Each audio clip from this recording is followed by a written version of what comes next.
እያንዳንዷን እንቅስቃሴ ንገሩት።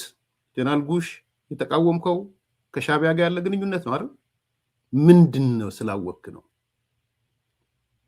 ጀነራል ከበደ ስለተቃወምክ ነው አይደል? ወደ ሀገርህ የመጣው ወደ ከተማ አንዳንዶች ርዕስ ሲያረጉ አይቻለሁ። ወደ አዲስ አበባ ሸሹ ምናምን ኖ ሽሽት አይደለም ባይዘው እኔ ደስ የሚል ሌሎች ብትችሉ ተምኔላችሁንም አንዳንዶች ማከብራችሁ ሰዎች ቀይሩት ርዕሱን። አልሸሹም፣ ወደ ሀገራቸው ነው የመጡት። በዛሬው ፕሮግራማችን የተለያየ ርዕሰ ጉዳዮችን እንመለከታለን። ከምንመለከታቸው ርዕሰ ጉዳዮች መካከል ወለጋ፣ ኦነግ ሸኔ እና ጌታቸው የሚል የመጀመሪያ ርዕስ ይኖረናል። በማስከተል ደግሞ ጀነራሎቹ ወደ አገራቸው ወደ ዋና ከተማቸው አዲስ አበባ የሚል ርዕስ ይኖረናል። የእንቆቅልሹ ፍቺ የሚለውንም እናነሳለን። ይሄ ምንድነው እንቆቅልሽ የሚለውንም ለማንሳት እንሞክራለን። አዳዲስ መረጃዎች፣ በጣም በርካታ መረጃዎች ነው ያሉት። እነሱም ማዕከል አድርገን እንወያያለን፣ እንነጋገራለን። ላይክ አርጉ፣ ሰብስክራይብ አርጉ፣ ሼር አርጉ። ጥያቄ አስተያየት ካላችሁ በቱዌይ ስለሆነ ኮሚኒኬሽናችን በኮሜንት ሴክሽን ላይ ከምንነጋገረው ነገር ጋር የተሳሰረ ነገር ማንሳት ትችላላችሁ፣ እንነጋገርበታለን። ዛሬ ያው አንዳንድ ጥሩ አነጋጋሪ ነገሮችን ተመልክቻለሁ። ከነዚህ ውስጥ አንዱ ዝም ብዬ ርዕስ ያረኩት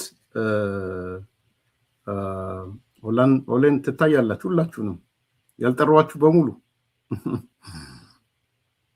አዲልቱ፣ ኢትዮጵያ፣ ኦሌን፣ ፍትህ፣ ፍጹም፣ በቀለ፣ ሐሰን፣ ጀማል ያው እንትኑ ችግር ስላለው ሳነብ ከተሳስቼ ከሆነ ይቅርታ ጠይቃለሁ። ቤዛ፣ ገንዘቤ፣ ኢዮብ፣ ዳንኤል፣ ናኑይ፣ ሜቶ ወዘተ ማለት ነው። ኦነግ ሸኔ፣ ጌታቸው ረዳና ወለጋ።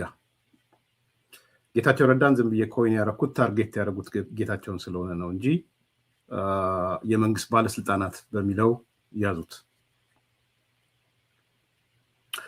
በትላንትናው ዕለት በነበረን ፕሮግራም ላይ እንደገመትነው እና እንዳስቀመጥነው ራሱን የኦሮሞ ነጻነት ሰራዊት ወይም በመንግስት አጠራር ኦነግ ሸኔ ተብሎ የሚጠራው ሽብርተኛ የተባለው ቡድን መግለጫ ወጥቷል። የወለጋን አስመልክቶ መግለጫ ወጥቷል። የሚጠበቅ ነበረ። ከመግለጫው ጋር ባልተናነሰ በርካታ የመንግስት ከፍተኛ ኃላፊዎች ስለ ጉዟቸው ማስተያየት እየሰጡ ተመልክተናል። እነ ጌታቸው ረዳ፣ የብሔራዊ ባንክ ገዢው ዶክተር ኢዮብ፣ ምክትል ጠቅላይ ሚኒስትሩ፣ የመስኖ ሚኒስትሩ፣ እነዚህ በሙሉ አስተያየት ሲሰጡ አይተናል። የሜድሮክ ኮንስትራክሽን ዋና ስራ አስኪያጁ አስተያየት ሲሰጡ ተመልክተናል። እነዚህ እንደራርበን እናያለን ማለት ነው። ዛሬ በተወሰነ ደረጃ ኦነግ ሸኔ ወይም ደግሞ ራሱን የኦሮሞ ነጻነት ሰራዊት የሚባለው አካል መግለጫ ወጥቷል እና መግለጫው 1 2 3 ይዘቶች ያሉት መግለጫ ነው።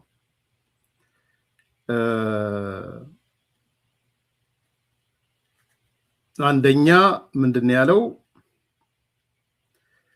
ጠቅላይ ሚኒስትሩ ወደ ወለጋ የሄዱት በኤርዶጋን ማስጠንቀቂያ በደረሳቸው ማግስት ነው ይላል።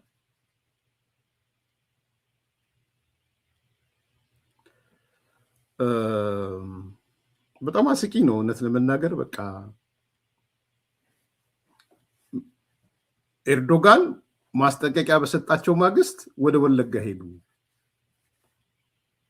ማስጠንቀቂያው ደግሞ አንተ ማለት ያው ጠቅላይ ሚኒስትሩን የቀጠናው በጥባጭ ሪጂናል ዲስቴብላይዘር ነህ አይነት ብልጽግናና ጠቅላይ ሚኒስትሩ እንደዛ ብለዋቸዋል። እንግዲህ ይሄ የሚጻፈው ባይዘው ወይ ውጭ ሀገር ነው። እነ ጃልማሮ አይደሉም። ምናልባት ጃልማሮ አላየው ሁሉ ሊሆን ይችላል። ግልጽ እንድትሆኑ ባይዘው ይሄ በኦሮሞ ነጻነት ሰራዊት ስም በዚህ በነ ዘመነ ስም ምናምን የሚወጡ መግለጫዎች እነ ዘመነ አላዩአቸው ሁሉ ሊሆን ይችላል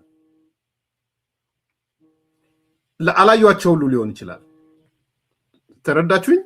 የሚወጣው በውጪ ነው መግለጫው የሚወጣው እና ይሄ ብዙ ሰው እንዳትገረሙ ከኦነግ ከጫካ የተሰጠ መግለጫ ምናምን እንዳይመስላችሁ። ከጫካ የተሰጠ መግለጫ አይደለም።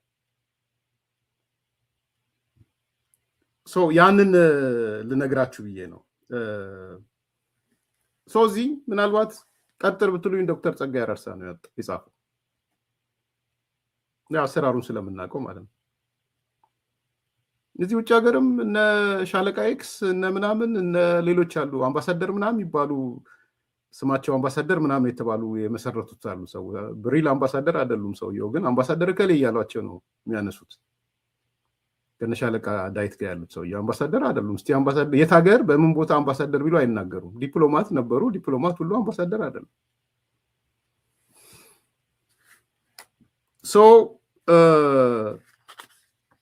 ሜቢ ጃልመሮም አላየው ሊሆን ይችላል።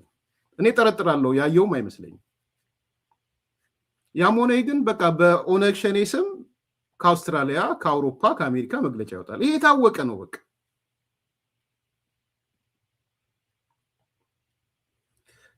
እኔ ከሌን የጻፈው ከሌ ምናምን የሚለው ብዙ ጠቃሚ ነው ብዬ ስለማላምን እንዲሁ መረጃ እንዲኖራችሁ ነው። ነገር ግን ይዘቱ ላይ እንነጋገር። አሁን ኤርዶጋን በተቆጣቸው ማግስት ባስጠነቀቃቸው ማግስት ምድር ኤርዶጋን የተቆጣው ነገ በዝርዝር እመጣለሁ። አንዳንድ መረጃዎች እየወጡ ነው አይደለ? ነገ እመጣለሁ። አንዳንድ ሰዎች የሰሩት አለ። የግብጾቹ ተደናግጠው ቱርኮቹን ጠይቀዋቸው ቱርኮቹ የመለሱላቸው መልስ አለ። ምንድነው ከኢትዮጵያ ጋር ያላችሁ ግንኙነት? ምንድነው ስምምነታችሁ? ንገሩን። ግብጾቹ ስሙ እዛ አባይ ምናምን ማን ነው ጋር ሄዱ ስሙት። እሱም ኡስታዝ ጋር ማለት ነው። እና የስምምነታችሁ ሐሳብ ንገሩን። ግብጾቹ ነው የሚሉት ለቱርኮቹ። እንደ ቢሉ ኤክስፔክት አደርጋለሁ። እና የቱርኮቹ መልስ ኪንግ ኦፍ አባይ ላይ ሄዱና ይላል ስምምነቱ ኢትዮጵያ የባህር በር ያስፈልጋታል። ከሶማሌላንድ አገርነት ልናስቀራት የምንችለው እውቅና ከመስጠት ልናስቆማት የምንችለው ወይ በሶማሊያ በኩል ወይ በኤርትራ በኩል የባህር በር ስታገኝ ነው። የቱርኮቹ መልስ ነው። ማቆሚያ ያለው አይመስለንም ነው ያሏቸው ለግብጾቹ።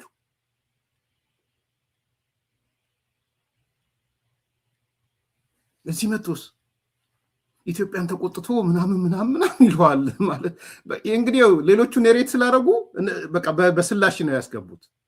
ስለዚህ ኤርዶጋን በተቆጣ ማግስት እየሮጠ ጠቅላይ ሚኒስትሩ ወለጋ ሄደ ይሏቸዋል።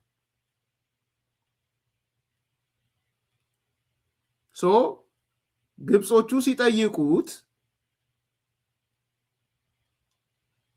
ምንድነው የተስማማ ቱርክዬ ከኢትዮጵያ የተስማማችሁ ምንድነው ስምምነታችሁ ምንድነው ሲሉ ነው ነምበር 1 ኢትዮጵያና ቱርክ የቆየ ግንኙነት አላቸው። የቆየ ታሪክ አለ። የቆየ ትስስር አለ። ነምበር 2 አሁን ባልኔታ ኢትዮጵያ ማስቆም አንችልም። የባህር በር ጥያቄዋን ማቆም አንችልም። አይዘር በሶማሌ በኩል ኦር በኤርትራ በኩል አደራድረን ማግኘት አለባት። ያለዛ ግን ሶማሌላንድን አገር ከማድረግ የሚያግዳት ነገር የለም። ምክንያቱም የቱርክ ጭንቀት ሶማሌላንድ ሀገር እንዳይሆን ነው። ኢትዮጵያ ካገረገች ደግሞ ይቀጥላል። ስለዚህ አሁን መተህ ቱርክ በተቆጣች ማግስት ኤርዶጋን በተቆጣ ማግስት ምናምን በተቆጣ ማግስት ምንድን ነው የሚጠቅመው? ይሄ አሁን ለኦነግ ሸኔ በተቆጣ ማግስት ሰው ዋት እሺ፣ በተቆጣ ማግስት ሮጠ ወለጋ ሄዳ እና ኢትዮጵያ የመጣው ኢትዮጵያ ሊቆጣ ነው የመጣው እና እቺ ያው እንዳልኳችሁ የውጭ ፕሮፓጋንዳ በዚህ መቃኘት አለበት። መቃኘት ስላለበት ኦነግም እንግዲህ ጫካ ቁጭ ብሎ ኤርዶጋን ተቆጣ አለ። ከዛ ቀጥሎ ሁለተኛ ሶስተኛ ነጥቦቹን ላንሳላችሁ የኦነግ ሸኔ መግለጫ ማለት ነው። ወለጋን መጎብኘት የፈለገው ጠቅላይ ሚኒስትሩና ባለስልጣናቱ ብልጽግና ኦሮሚያን ተቆጣጥር ያለው የሚለውን ለማሳየትና የውሸት ስዕል ለመፍጠር ነው አለ።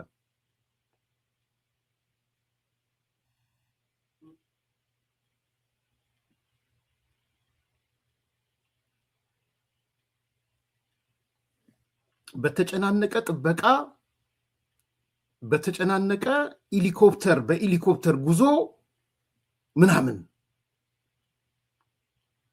አሁን እንደው የአደባባዩ ያንን ነው የሚያሳየው ወይ? ሁሉም ሰው ማየት የተሳነው ነው? ሁሉም ሰው እኮ ማየት አልተሳነውም ማለት አይን ተሰጥቷል። የተሰጠ ማየት የሚችሉ ሰዎች አሉ ማለት ማየት የተሳናቸው ሰዎች አትከሷቸውም። እኔ ልከሳቸው አልችልም። ማየት የተሳናቸው ተፈጥሯዊ ነው እያልኩ ያለው ተፈጥሮ ነው። ግን በአይንህ የምታየው በድምጽህ በጆሮ የምትሰማው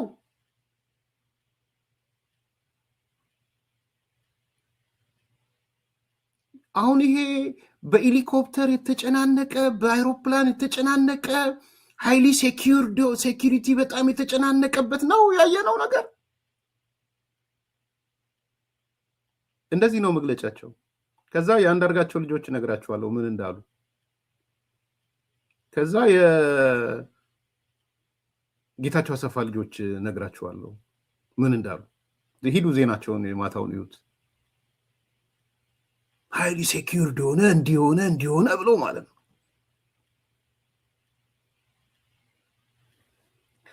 ይቀጥላል። ይሄ ወለጋን የውሸት ስዕል ለመፍጠር ነው፣ ወለጋ በኢትዮጵያ ስር ናት የሚለውን ለመፍጠር ነው ይላል። ሶስተኛ አብይ በኦሮሚያ ያሉ ችግሮች በሙሉ በሰላማዊ መንገድ ይፈታሉ ብሎ የሚናገረው ከአንገት እንጂ አንጀት አይደለም፣ ሊፕ ሰርቪስ ነው ይላል። ለዚህ ነው እየተገነደሳችሁ የምትገቡት ወደ ኢትዮጵያ ሰራዊት፣ እየተገነደሳችሁ ግንድስ ነው እያላችሁ የምትገቡት ባይዘው። ይቀጥላል። አብይ የኦሮሞ ጠላቶች ኦሮሞ ያገኘውን እድል ሊነጥቁትን የሞከሩ ነው የሚለው የጎንዮሽ ጸብ የሚጭር አደገኛ ንግግር ነው። ይሄ በሀገሪቱ ላይ ጸብ ለመጫር ነው፣ ሰሜኖች ላይ ያነጣጠረ ነው፣ ብልጽግና የኦሮሞ ፓርቲ አድርጎ ለመሳል የተሞከረ ነው። እቺ ሁሉም ተቀባብለዋታል። ባይዘው የአንዳርጋቸው ልጆች ጋር የምትሄዱ መሪ ርዕስ ያደረጉት የጠቅላይ ሚኒስትሩ አደገኛ ንግግር በሚል ነው ያደረጉት። የኦሮሞ ጠላቶች ኦሮሞ ያገኘውን እድል ሊነጥቁ ነው የሞከሩ ነው ያለው ቃል በቃል። እውነት አይደለም ወይ? እኔ ደግሞ የምጠይቀው እውነት አይደለም ወይ?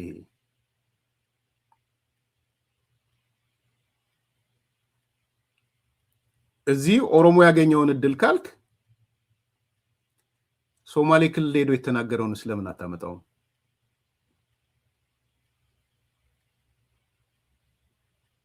ሶማሌ ደግሞ ሄዶ ሶማሌ ያገኘውን እድል እንዳይነጠቅ አላለም? እንትኑ ሲመረቅ ልክ አይደለም? ይሄ ዘመን የምስራቁ ዘመን ነው፣ በምስራቅ ፀሐይ እየወጣ ነው፣ ይሄ የምስራቁ ዘመን እንዳይነጠቅባችሁ የሚል ንግግር ጠቅላይ ሚኒስትሩ አላረጋም? ሁሉም ነገር እኮ በአውዱ ይወሰናል፣ በአካባቢ ይወሰናል፣ በምትሄድበት ቦታ ይወሰናል።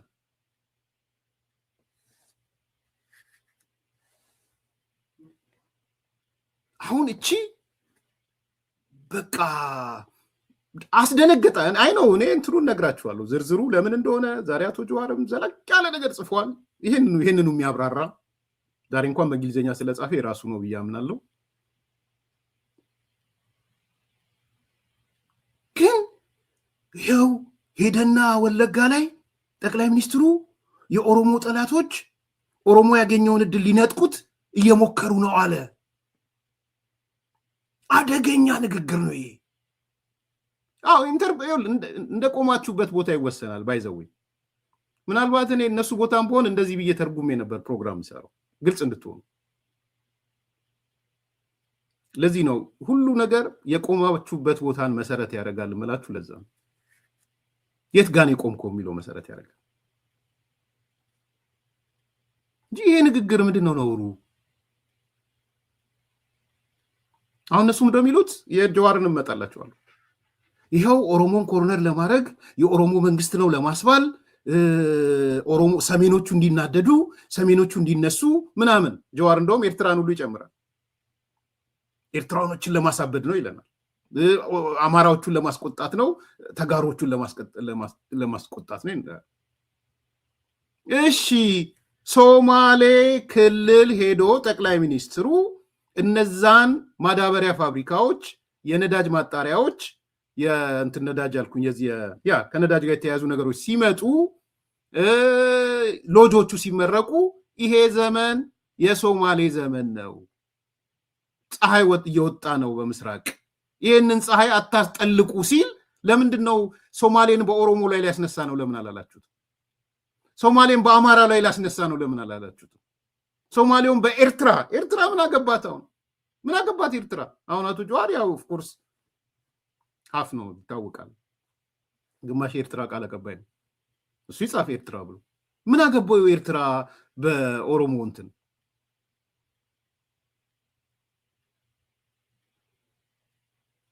እና ይሄ ኦነግ ምናምን አንዳንዶቹ ውስጣቸው ደስ እያላቸው ነው። በነገራችን እንዳትሸወዱ፣ ሌሎቻችሁ አንዳንዶቻችሁ እንዳትሸወዱ። ምክንያቱም ያኛው ወገን መጥቶ እኔ ደስ ያለኝን እንደውም ጨምሬ ልሂድ። ብዙዎቹ ሚዲያዎቹን ሳያቸው የአማራ ጽንፈኛውን ሙሉ ሳየው ተረኝነት ምናምን የሚል አላየውም። ጥሩ ነው። በነገራችን ላይ ሁሉ ነገር ወደ ኦሮሚያ፣ ሁሉ ነገር ወደ ወለጋ፣ ሁሉ ነገር ወደ ምናምን ሲሉ አላየውም። which is በጣም ጥሩ ነው። ጥሩ ነው ኢንክሉዲንግ የአንዳርጋቸው ልጆች ማለት ነው። እኔ ጠብቄ የነበረው እንደውም ከጥቂት ቀን በኋላ ያወጡታል። ኦፍኮርስ ጥቂት ቀን ነው እንትኑ የዛው በላች እዛው ሞተች ስለሆነ ከሚቀጥለው ቀን በኋላ ይኸው አላየም ወለጋ ኦሮሚያ ስትለማ ሌላ ይድማ ብሎ የሚወጡ እንደሚኖሩ አውቃለሁ። አትሸው። አሁን ግን አልቻሉም እሱን። ምክንያቱም ወለጋ የሰላም ምልክት፣ ወለጋ የልማት ምልክት ወለጋ ከሆነች አለቀ መሰረቱ ማለት ነው። ኮር ነው ወለጋ። ስለዚህ ኢቭን የአንዲ ልጆች ራሳቸው መጥተው ያሉት ምንድነው? አደገኛ ንግግር ሆን ተብሎ ኦሮሞን ታርጌት ለማድረግ እያሉ ነው የሚወያዩት።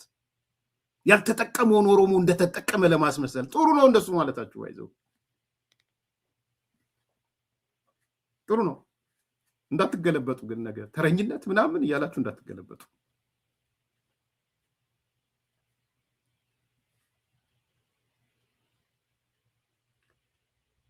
እና ይሄንን ነው ያየሁት።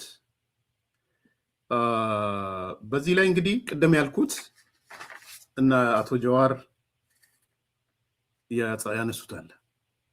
ልክ ኦነግ ሸኔ እንዳመጣ አሁን ደግሞ ሌላኛው ፓርት መጣ። ምን ብሎ መጣ?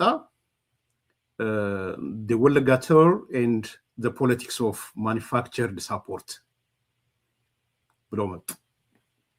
ስቴጅድ ነው፣ የተቀቀለ እርዳታ ለመፈለግ ነው። የወለጋ ጉዞ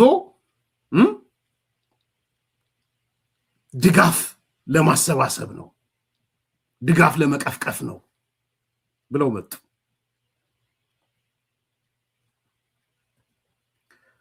ዋናው ዓላማ ተግባቦትን ለመቆጣጠር ሲሆን ሁለት ግቦች አሉት አለ። ግማሽ ኤርትራ ግማሽ ራሱ ማለት ግማሽ ግብጽ ጥሩ ፎቶ ስላችሁለታል ባይዘው ግማሽ እሱ ግማሽ የኤርትራው ማለት ነው። ሁለት ግቦች አሉት። አንደኛው ኦሮሚያ የፖለቲካ መሰረት መሆኑን ለማሳየት ነው። በቃ ማህበራዊ መሰረቴ ኦሮሚያ ነው የሚል ሊያሳይ ነው። ምን አስጨነቃችሁ ታዲያ? መሰረት አይደለም ነው? መሰረቱ ነው። እንዴት አይደለም ነው? እኔ ባይዘዌ ቦልድ ነኝ በዚህ። ሶማሌ የአሁኑ ገዢ ፓርቲ መሰረት ነው። ኦሮሚያ መሰረት ነው። ምንም የሚታይ በአይን የሚታይ ነገር ምን እንደምትሄደው ደቡብ ክልል ላይም ብዙዎቹ መሰረታችን ነው ብለዋል። ሲዳማ መሰረቴ ነው ብለዋል። የእውነት አይደለም። ሀረሪ ዛሬ እያየን ያለነው ለውጥ መሰረቴ ነው ስላለ እኮ ነው። አመጽ ነው እንዴ ሀረሪ ላይ እያየን ያለን? ሐዋሳ ላይ ለውጥ ነው እያየን ያለነው? አመጽ ነው እያየን ያለነው? ዘንድ አሁን መሀል ኢትዮጵያ እያየን ያለነው አመጽ ነው ከዚህ መንግስት ጋር የሚል አመጽ መሰረታቸው። ስለዚህ ምን ይላል? ግማሽ ሻዕቢያ ግማሽ ራሱ ግማሽ ኦነግ ማለት ነው። ኦሮሚያን የፖለቲካ መሰረቴ መሆኑን ለማሳየት ማኒፋክቸርድ ሳፖርት ለማምጣት ነው።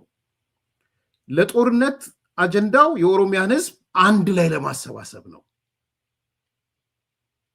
ለዚህ ነው ኦሮሞ ያገኘውን እድል ጠላቶች እንዳያስነጥቁብህ የሚል የተናገረው ጠቅላይ ሚኒስትሩ እና ከዚህ በኋላ ጦርነቱን የሚቃወም የኦሮሞ ጠላት ይባላል። ኦሮሞ ሆኖ ጦርነቱን ከተቃወመ የሚመጣውን ጦርነት ከዛ ኦሮሞ ከየትኛውም ጊዜ በላይ የተጨቆነ በሞደርን ሂስትሪ ውስጥ እንደዚህ ተጨቁኖ አቅም ኦሮሞ ይላል። እንደዚህ አይነት ድህነት አጋጥሞት አቅም፣ እንደዚህ አይነት ስራ አጥነት አጋጥሞት አቅም፣ እንደዚህ አይነት ተጨቁኖ አቅም፣ ተቸግሮ አቅም ይላል። ስለዚህ ይላል ኦሮሞ እንደ ትግራዩ ጦርነት እሱ ትግራዩ ጦርነት ነው የሚለው እንደ ትግራዩ ጦርነት የኦሮሞ ህዝብ የኦሮሞ ፖለቲካ ሊግ ሲቪል ማህበረሰቡ ያኔም እንደተቃወምከው አሁንም ይሄ ጦርነት የኔ አይደለም በል የሚል ማሳረጊያ አክሏል። I'm not sure የትግራይ ሊቃን የመጨረሻውን ስቴትመንት ይቀበሉታል አይቀበሉትም የሚለው እንደ ህዝብ ጦርነት የኔ ነው ብሎ አቅም የኦሮሞ ሊቃን የኦሮሞ ሲቪክ ማህበራት በጦርነቱ እነማን ናቸው ሊቃኖች? እንግዲህ እኔ በትግራይ ሊቃን ጋር ሚዲያም ላይ ክርክር የነበረው ጀነራሉ ከሌ አየር ኃይሉ ከሌ ጠቅላይ ሚኒስትሩ ከሌ ያሉ ሲያወሩ ነው የምሰማቸው። ምናልባት ኦህዴድን ብለው ስለሚሉ ኦህዴድ ኦሮሞ አይደለም ካላላችሁ በስተቀር ማለት ነው። የእርስ በራስ ስለምትሸዋወዱ ነው እንጂ የትግራይ ሊቅም ይሄን ስቴትመንት እንደማይቀበል አውቃለሁ። ኢንክሉዲንግ የምትሄዱባቸው ሚዲያዎች እንደማይቀበላችሁ አውቃለሁ። ያም ሆነ ይህ ትልቁ ፖይንት ለኔ ድንብርብራችሁን አውጥቷችኋል። ይሄ ያየሁት እሱን ነው ባጭሩ። ከዛ አንዲት ነገር መዞ ያቺ ነገር ላይ መውቀጥ ነው የተፈለገው። እሷ ምንድናት? ኦሮሞ ያገኘኸውን እድል ሊያሳጡህ የሚፈልጉ ጠላቶች አሉ አለ ጠቅላይ ሚኒስትሩ። እቺ ናት። የትኛው ሚዲያ ላይ ሂዱ ተከታተሏት፣ እሷን ያለችው መለስበታለሁ። ሲሪየስ ፖይንት ስለሆነ። ሁለተኛ እጅግ በጣም አስቂኙ የመደነባበራቸው መገለጫ ነግራችኋለሁ። ትላንት እንዳልኩት የጌታቸው አሰፋ ልጆችን ሚዲያ ሰማ ነበር ዜናውን። አይ ነው እንዴት ኮይን እንደሚያደርጉት አውቃለሁ። ከዛ ደግሞ ዛሬ የአንዳርጋቸው ልጆች የጻፉትን በተለይ ፋሲሌን ያለም የጻፈውን አየሁት። የመደንገጣቸው ጫፍ ማለት ነው። ተመጋግበው የጌታቸው አሰፋ ልጆችና የአንዲ ልጆች የተመጋገቡበትን ዜና ነው የምነግራችሁ። ትላንትና ምን አሉ የጌታቸው አሰፋ ልጆች ዜናቸው ላይ? እኛ ባሰባሰብነው መረጃ አሉ ኦነግ ሸኔ ወይም ኦሮሞ ነጻነት ሰራዊት ወለጋን ትቶ ወደ መሀል አዲስ አበባ አድርጓል። አሁን ስም ሁሉ ጠቅሰው ማለት ነው። አሁን እኮ ኦነግ ሸኔ ያለው በአዲስ አበባ ዙሪያ ነው። አላያችኋትም? እቺ ዜና አልሰማችኋትም? አዲስ ኮንፋቶች ነው። አትሄዱም ወደዛ። ኦነግ ሸኔ ወለጋ አይደለም አሁን ያለው፣ ትቶታል እዛ ቤዝ ማድረጉ። የት ሄደ? አዲስ አበባ ዙሪያ ሄዱ። የሻቢያ ተላላኪው የህዋቱን ድመት ደግሞ አዲሱን ድመት ደግሞ ሂዱና አዩት የጻፈውንም። ብልጽግና ወደ ወለጋ ሲሄድ ሸኔ ግን አዲስ አበባ ዙሪያ ሆኗል።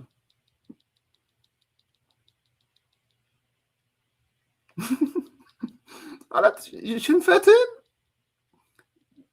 ለምንድን ነው ወለጋም ኖሮ ለምንድን ነው አዲስ አበባ ዙሪያ የሚሌለው? እሺ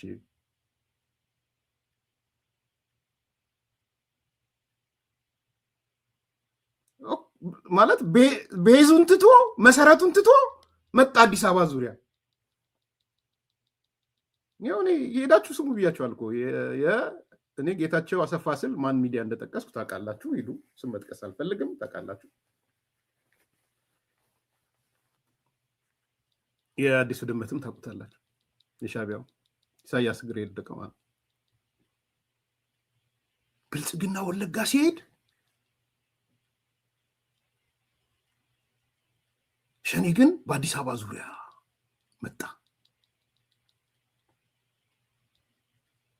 አሁን ይሄ ምልጭ ጭንቅላታችሁን ቆርጣችሁ ካልጣላችሁት፣ አይምሯችሁን ማሰቢያችሁን ቆርጣችሁ ካልጣላችሁት የሆነ ትርጉም ይሰጣችኋል። ኮሪደር ሊገነባ ነው የመጣው። ፎቶ ሊያነሳ ነው ኮሪደሩ። አንዳንዴ እኮ ከተሸነፍክ ትተወኩት ዞር ትላለህ። ስለዚህ አሁን ምንድነው በሰው ውስጥ ለካ ከወለጋን ጥለው ወጥተው ወደ መሀል ሸዋ አዲስ አበባ እየመጡ ነው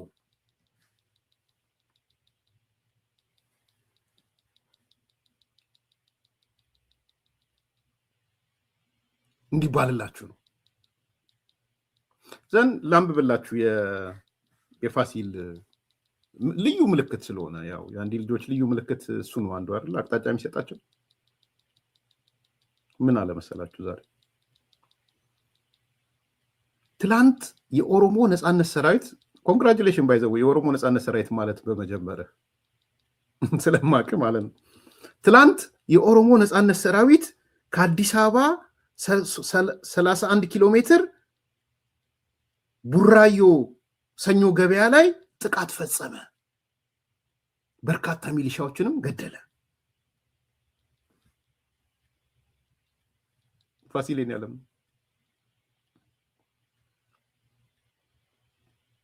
ምን አለ? 31 ኪሎ ሜትር እዚች አዲስ አበባ ቅርብ ማነው ስሟ ቡራዮ ላይ ኦነግ ሸኔ መጣና ጥቃት ፈጸመ፣ ገደለ። ሚሊሻዎች ምኖች ገደለ። ምን የሚባለው ሰኞ ገበያ ላይ መጥቶ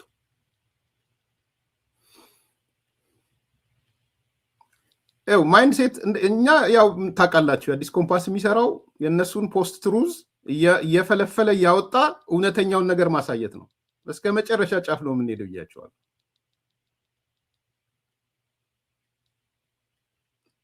ትልቁን ግዙፉን እንቅስቃሴ በእንደዚህ አይነት ጥቃቅን ድረ እውነቶች ነው የሚደብቋቸው። እኛ ፈልፍለን እያወጣን ይሄው ያለ እናሳየ። ስለዚህ ምን አሉ ወለጋ ትልቅ ነገር ስላለ ወለጋን ዜና ቢያደርጉት አደገኛ ነው። አይ ወለጋን እንትወውና አዲስ አበባ ጫፍ ላይ ቡራዮ ላይ ጥቃት ፈጽሟል ኦነግ ሸኔ። ሰው ምን እየነገሯችሁ ነው? እንዴት እንደሚናበቡ አያችሁ?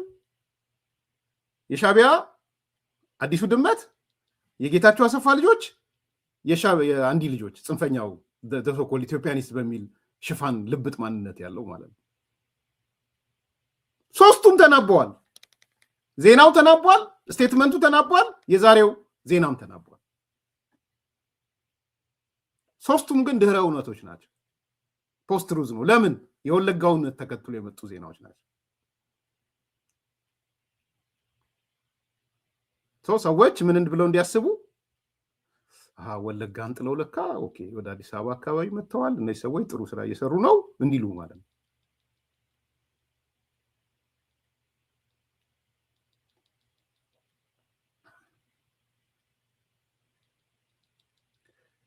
አንድ ነገር ልንገራችሁ በግልጽ ቡራዮ ጥቃት ተፈጽሞ ሊሆን ይችላል። ውሸት ነው እያልኩ አይደለም እኔ በሌላ ኢንተርፕሬት እንዳይሆን ሊሆን ይችላል። እዚህ ማስተያየት እያየው ስለሆነ አዲስ አበባም ጥቃት ይፈጸማል፣ ገና ይኖራል ጥቃት። በተለይ አሁን የመጨረሻዋ ሰዓት ስለሆነች ባለ በሌላቸው በጥፍራቸውም በምናቸውም ቆመው ነው የሚያደርጉት። ሰው ነገ አዲስ አበባም ሊፈጠር ይችላል። አዲስ አበባ ሰው ማወቅ አለባቸው። አይደለም ቡራዮ አዲስ አበባ ተደብቀው ገብተው የሽብር ስራ ሊሰሩ ይችላሉ። ኤክስፔክት አድርጉ። ኢትዮጵያ በሽብርተኝነት የተጠረነፈች ሀገር ናት። ይኖራል። የምትወዱትን የምትናፍቁትን ህንፃ ሊያፈነዱ ይችላሉ። ይፈጠራል። አይደለም ቡራዮ አልኳችሁ እኮ 4 ኪሎ አጠገብም ፍንዳታ ሊኖር ይችላል። ኤክስፔክት አድርጉ። የመጨረሻው እስትንፋስ ላይ ነው ያሉት እነዚህ ሰዎች። ህወሓት በሉት፣ ሻቢያ በሉት፣ የአንዳርጋቸው ልጆች በሉት፣ የጽንፈኛ አማራው፣ ጽንፈኛ ኦሮሞ፣ ጽንፈኛ ተጋሩ በጋራ ተቃናይተው ማክሲመም ይቺ ሰዓት ምርጫዋ እስክታልቅ የሚቀጥለው ዓመት መስከረም ድረስ የመጨረሻ ሩጫ የሚያደርጉበት ሰዓት በእግራቸው በጥፍራቸው ቆሙ።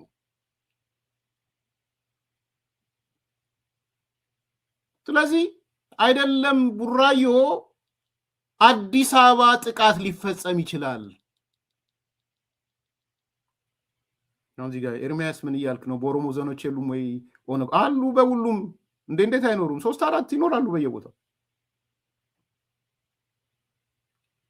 አዳማ ይኖራሉ፣ ዝዋይ ይኖራሉ፣ ሻሸመኔ ይኖራሉ፣ አሰላ ይኖራሉ፣ ወለጋ ይኖራሉ፣ አምቦ ይኖራሉ፣ ግንጪ ይኖራሉ፣ ምስራቅ ወለጋ ይኖራሉ፣ ምዕራብ ወለጋ ይኖራሉ፣ ሐረርጌ ይኖራሉ። ሁሉም ጋር 1 2 3 ይኖራሉ።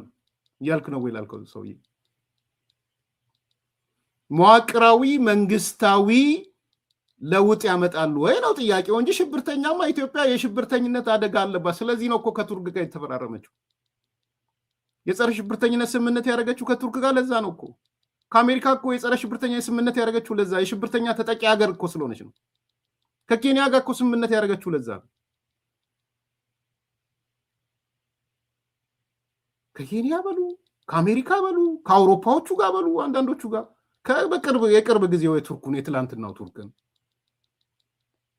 ኢትዮጵያ የሽብርተኛ ሰለባ አገር ናት።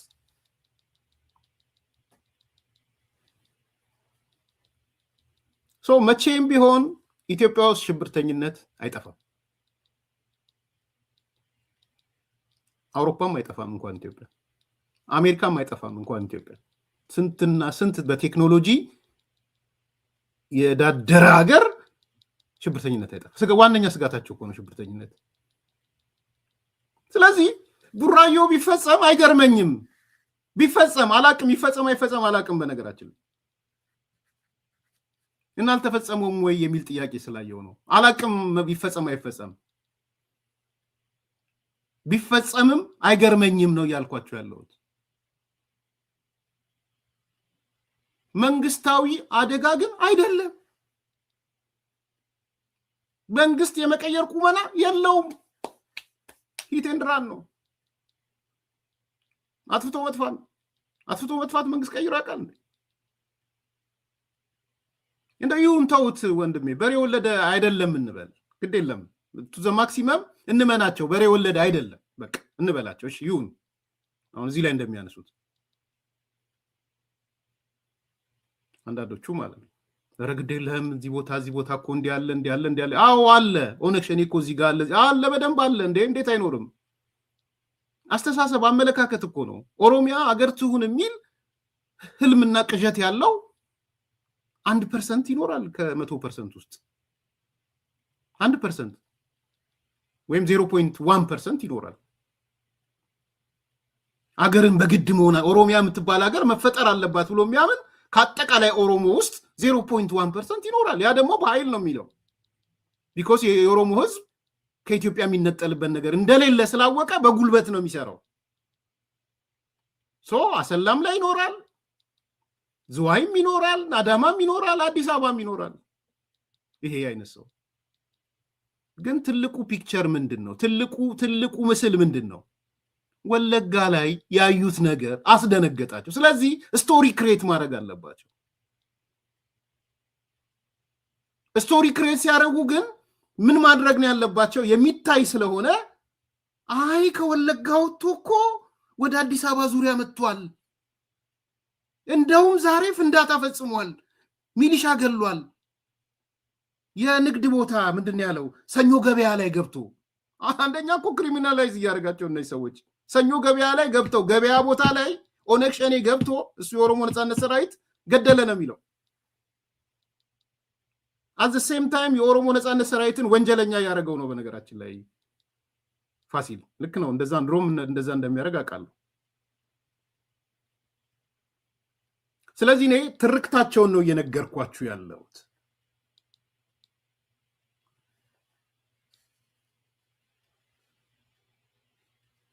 ነገሮች ተቀይረዋል። ማጠቃለያ እውነት ለመናገር ነገሮች ተቀይረዋል። አይ ቲንክ ወለጋን የሚያገኙት አይመስለኝም አሁን። ኤንድ ወለጋ ከሌለ ደግሞ የኦሮሞ ነጻነት ሰራዊት ጸጉራም ሻነቱ ይረጋገጣል ማለት ይሄ ነው እውነቱ ይሄ። ስለዚህ በጣም ስለተደናገጡ በዛም ተሯሩጦ መጡ። ሌላ አይደለም። አሁን ጌታቸው ረዳ ላይ ደግሞ መጥቷል። ጌታቸው ምክንያቱም ጌታቸው ወጣና ትላንትና በክፉ በጸረ የሰላም አደጋ የምናይበት ቦታ ተለወጠና ለካ ህዝቡ እንደዚህ ነው፣ ለካ መስራት የሚፈልግ መሪ ከተመጣ ይለወጣል አላቸው። ጌታቸው መጡ። እኛ ድሮ የምናውቀው ወለጋን የረጅም ጊዜ የጸጥታ ችግር ያለበት ነበረ። አሁን ግን አለ የተፈጥሮ ጸጋን መጠቀም የሚፈልግ አመራር ሲመጣ ወደ ልማት ሲገባ ህዝቡ ማልማት ሲጀምር ታሪክ ተቀየረ አለ ጌታቸው። እሺ አሁን ጌታቸው ረዳን በአይን በብረቱ አላየህም ልትሉት ነው እንዴ? በግልጽ እኮ እንዳልኩት ነው። እንግዲህ ማየት ከተሳነ ማየት ተስነዋል። እኔ ማየት የተሳነውን ሰው ለምን አላየህም አልለውም። ሴንስ ሊያደርግ ግን ይገባል ብዬ አምናለሁ። ማየት ያልተሳነው ሰው ግን በአይኑ ማየት የሚችል የሚናገረውና ልማቱን የሚያይ ሰው እንዴት ብሎ ነው? አሁን ጌታቸው ዋሸ ልትለው ነው? ጌታቸው የቆመበት ቦታ የልማት ቦታው ላይ እየተሰራ ያለው ነገር ላይ ቆሞ ነው የሚያወራው ጌታቸው። ትላንትና የጸጥታ ችግር ነበረ ስለ ወለጋ ስናስብ፣ ትላንትና የሰላም እጦት ነበረ ወለጋን ስናስብ። ዛሬ ግን እሱ አይደለም ያለው። ያየሁት ነገር በተቃራኒው ነው። ለምን ታብዱበታላችሁ? ጌታቸው ላይ ምን አጠፋ? ያየውን ነገር በመመስከሩ አይኔን ግንባር ያርገው አለማለቱ ይሄን ባንዳ ያስብላል።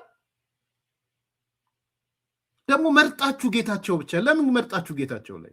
አንዳንዴም እኮ ያሳብቅባ አሁን ጌታቸውን መርጣችሁ ነው የምትመቱት ዶክተር ኢዮብ ተናግሯል ምናልባት ዶክተር ኢዮብ የወለጋ ልጅ ስለሆነ ነው የነቀምት ልጅ ስለሆነ ነው እንደዛ እንዳልል ደግሞ ዶክተር አብርሃም ተናግሯል ምክትል ጠቅላይ ሚኒስትሩ ተናግሯል ምን ነው ጌታቸው ላይ ተንጠለጠላችሁ ባገዛዙ የተገዛው ጌታቸው ባገዛዙ ምናምን የተገዛው ዶክተር አብርሃም ላይ ተናግሯል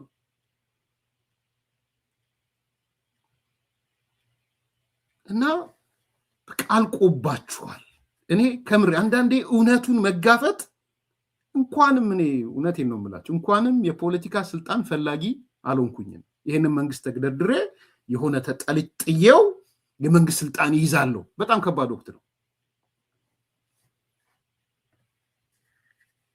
ይሄን መንግስት ጥለህ በእንደዚህ አይነት አሉባልታና ወሬ ልትሄድ አትችልም እንኳንም የፖለቲካ ስልጣን ፈላጊ ሆኜ አልቆምኩኝ ከልቤ ነው ማለት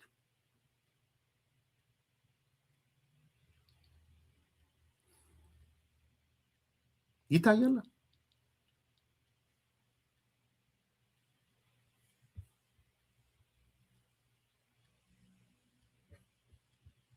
እዚህ 2 ቀናት ወለጋ ሌላ ምዕራፍ ውስጥ እንደገባ ያሳዩን ቀናት ናቸው አየለሁሉም ጊዜ ያለው ፖርቱጋሎችም ሲያነሱ ነበሩት የሆነ ጊዜ የማላዘን ጊዜ የማልቀስ ጊዜ ነበር ቀጠናውን በሰላም እጦት በግጭት የመግለጫ ጊዜ ነበር ፈጣሪ ምረርቶን የተተፈረፈ ልማት የሚታይበት ጊዜ ሆኗል እንግዲህ ያልነካ ነው ዘርፍ የለም ማኑፋክቸሪንግ የተጣለው መሰረት ድንጋይ 26 close to billion ኢንቨስትመንት ያለው ከፍተኛ የአግሮ ፕሮሰሲንግ ፋብሪካ ነው 200-300 ሚሊዮን ዶላር በየአመቱ ድንጋይ ተሸክመን ከደቡብ አፍሪካ እንጭን የነበረው እዚህ ያለን ያንን መቀየር የቻለ ፕሮጀክት ያየንበት ነው እግዚአብሔር የሰጠንን ሀብት ወርቁን አውጥተን ያ ወርቅ ፕሮጀክት በአመት እስከ 700-800 ሚሊዮን ዶላር የውጭ ምንዛሪ ሊያስገኝ የሚችል ፕሮጀክት ነው በአመት እና ከፍተኛ ደግሞ ክምችት ነው ያለው probably በነሻንጉል አካባቢ ካለው ፕሮጀክት ጋር ተመሳሳይ አቅም ያለው ትልቅ ፕሮጀክት ነው የህዝቡን ስራ አይታል አርሶ አደሩ በራሱ ትልቅ የፋብሪካ ሲያቋቁም ነው 100,000 አርሶ አደሮች በጋራ ዩኒየን መስርተው ይሄንን አይታል ክላስተር ያንን የሙዝ ክላስተር አይታል ሂደ አይተ ማጠግበው ይሄ አካባቢ ወደ ሌላ የልማት ምዕራፍ እንደተሸጋገረ ነው የሚያሳየው ይሄ እንግዲህ የሐሳብ ልዕልናን የዓላማ ጽናትን የሚያሳይ ነው የለውጥ አመራር በትኩረት የያዘው አጀንዳ ቢኖር የኢትዮጵያን የልማት አቅም ማውጣት አለብን በሁሉ አካባቢ ያለው የኢትዮጵያ ልማት አቅም ማውጣት አለብን የሚለው ይሄ የልማት አቅም መውጣት እንደጀመረ ነው የሚያሳይ የነቀምት ያው የተለየ ነው ነቀምት ማለት በነገራችን ላይ ታጨች ማለት ነው ትርጉም ታቀደውና አላቀም መች ታጭታ ነበርና እኔ እንደማየው አሁን ነው የታጨችው ሙሽራ መስላ የተኳለችው ልትዳር የተዘጋጀችው አሁን ነው አይ ቲንክ ብልጽግና ሊሞሽራት እንደመጣ ነቀምቴ አሁን እንደታጨች ያየነው ነው እንግዲህ እዚህ ከተማ ነው ተወልጄ ያደኩት 3-4 አካባቢ እስኪ ፕላን እናዘጋጅ ብለው ከንቲባው የጀመሩት ነው በ20-30 እንኳን እንደርሳለን ብለን ያሰብነው የዚህ ነካ ያደርሰን እኛም ከገመትነውና ካሰብነው በላይ ህዝባችንና መንግስት በጋራ ሰርቶ ይሄን ትርጉም ያለው ለውጥ እንደመጣ ያሳየን ነው ጥሪው መስማት ነው አሁን የልማት ዘመን ነው አሁን የብልጽግና ዘመን ነው ወጣቱ ወደ ስራ የሚገባበት ዘመን ነው ማንንም በየጫካው የሚንከራተቱ ወንድሞቻችን ተመልሰው የዚህ ልማት አካል የሚሆኑበት ጊዜ ነው በጣም ነው ደስ ያለኝ ሪሊ አንዳንድ ኢሞሽናል የሚያደርጉ ነገሮች አሉ ትላንትና እንደዚህ አይነት ቀን ነበር ፈጣሪ ሲያይ ሲባርክህ ምን ይዞ ነው የመጣ የሚያሳይ ነው በጣም ደስ ብሎኛል እንግዲህ አይ ዶንት ኖ ዶክተር ኢዮብ የወለጋ ሰው የነቀምት ሰው ስለሆነ እንጂ ብዙ ነገሮች ነው የነገረን ማለት በስዕልም ይታያል ወለጋ ወደ ሌላ ምዕራፍ ተሸጋግራለች አሁን ከጸጥታ ስጋት ወደ ልማት ሄደናል። የአካባቢ ሰው ነው ሲናገር ሰማ ነው። ነቀምት ማለት ትርጉማን ሁሉ መሞሸር ማለት ዛሬ ነው የሰማሁት። እኔ ብዙ ኦሮምኛ አልችልም። ትርጉሙ እንደዛ ነው አለ። መሞሸር ማለት ነው። ያየናቸው ነገሮች ማኒፋክቸሪንግ አይተናል፣ ወደ ስንትና ስንት ቢሊዮን ብር። አግሮ ፕሮሰሲንግ አይተናል፣ የወርቅ ፕሮጀክቶች አይተናል፣ በአመት ወደ 700 ሚሊዮን ዶላር የሚያመጣ የድንጋይ ከሰል አምጥተው ከደቡብ አፍሪካ በዶላር ተገዝቶ የሚመጣ ነው የቀረበት የድንጋይ ከሰል። የአርሶ አደሮች ክላስተሪንግ እና ማኒፋክቸሪንግ። እሺ ምንድን ነው አሁን ይሄ? ፕሊስ ውሸት ከሆነ ይሄ ውሸት ነው በሉና ዶክተር ኢዮብ ያነሳቸው 1 2 3 4 ውሸት ናቸው። እኔ ልስማችሁ። በቃ ውሸት ነው በሉ ጻፉና የለም የሌለ ነገር ነው ይዤው እመጣለሁ። ወይም ደግሞ ሁለተኛ ድሮ ግማሽ ሻቢያ ግማሽ ኦነግ የሆነው ጀዋር እንደሚለው ብልጭልጭ ከሆነም እሺ ብልጭልጭ ነው ብላችሁ ይዛችሁት ነው።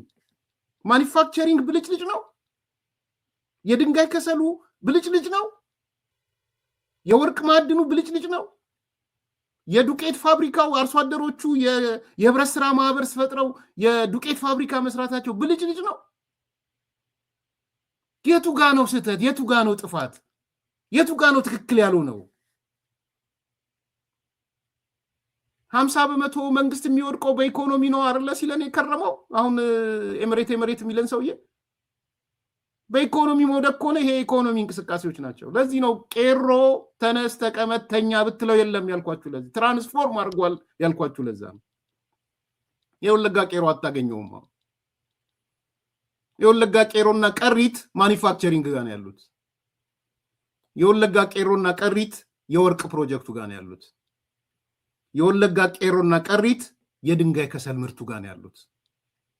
የወለጋ ቄሮና ቀሪት አርሶ አደሮች በጋራ ሆነው ክላስተሪንግ ሰርተው የሙዝ ክላስተሪንግ፣ የምርት የዱቄት ፋብሪካ ክላስተሪንግ እየሰሩ ነው ያለው። ያውም ደግሞ ከነሱ አልፎ ደግሞ ኢትዮጵያን ውጭ ምንዛሪ ማስገኘት ብቻ እኮ አይደለም፣ ታወጣ የነበረውን የውጭ ምንዛሪ እንዲያስቀርላት ነው ያደረገ። ኢምፖርት ሰብስቲቱት እኮ ቀሬ ነው። ቀሬ ይበሉልኝ። ቄሮና ቀሪት የሚባል ስለመሰለኝ ወንዱና ሴቱ ማለት ነው። ወንዱና ሴቱ ወጣት ኦሮሞዎች ማለት ነው። ይህ አይደለም እውነቱ። እዚህ ጋር ያለ ስህተት አለ።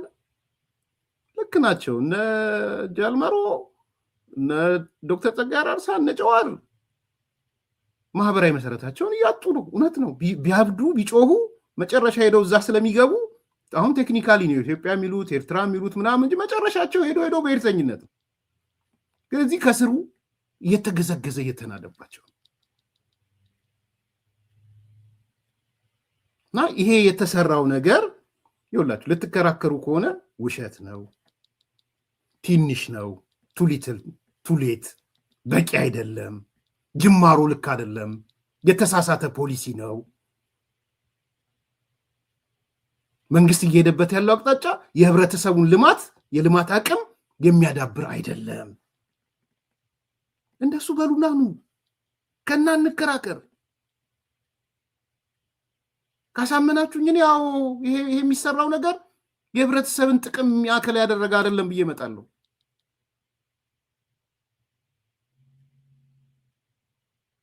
ባለሀብቶቹ ግን እሱን አይደለም እያሉ ያሉት። እነ ጌታቸው እሱን አይደለም እያሉ ያሉት።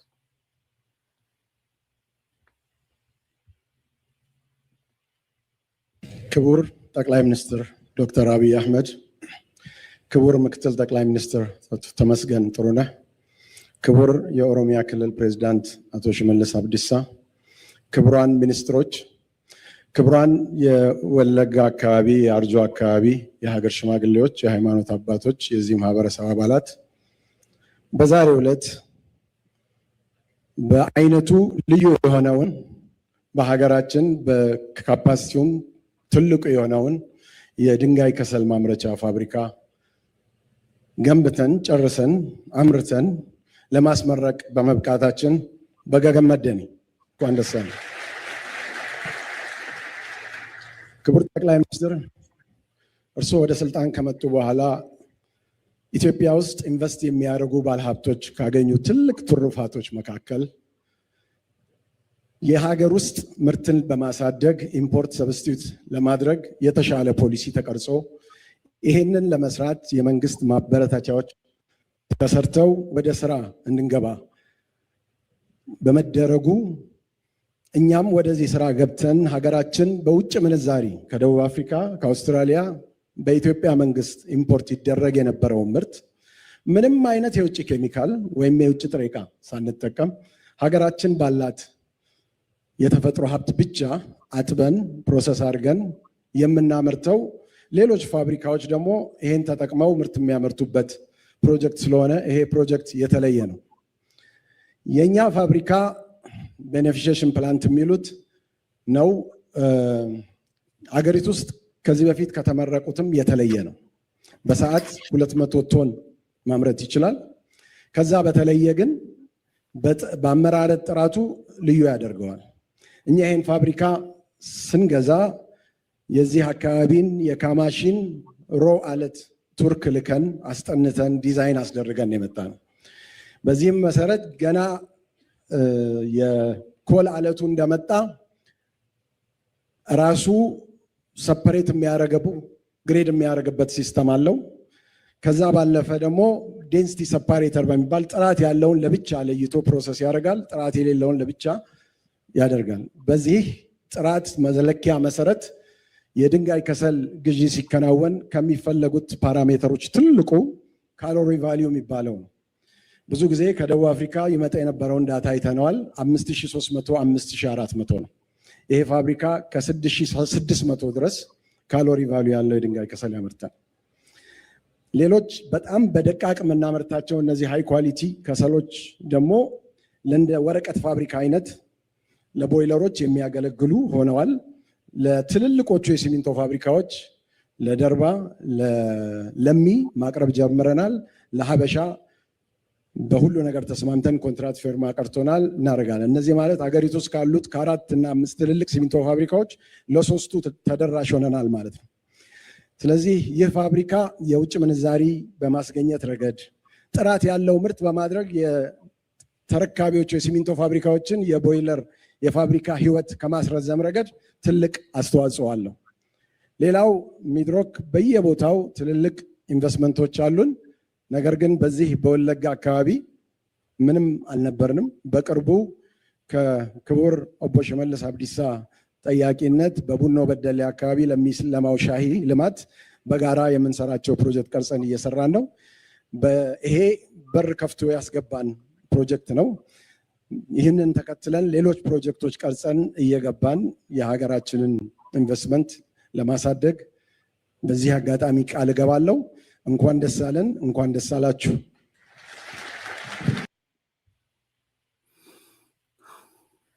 የመንግስትን ማስተዋወቅ ነው ወይ? አንዳንዴ የወረደ አስተያየት አትስጡ። ለእንደዚህ አይነት ስራ እኔ ከፍዬ ነው ፒአር መሆኑ፣ ያውም ለወለጋ። ነገ ደግሞ ትግራይ ሲሆን ከነገ ወዲያ አማራ ክልል ሲመጣ መክፈል ካለብኝ ከፍዬ ፒአር ሆናል። ብዙ ሰው ተከፍሎት ነው አይደል ፒአር የሚሆነው? ከፍዬ ነው ፒአር መሆኑ።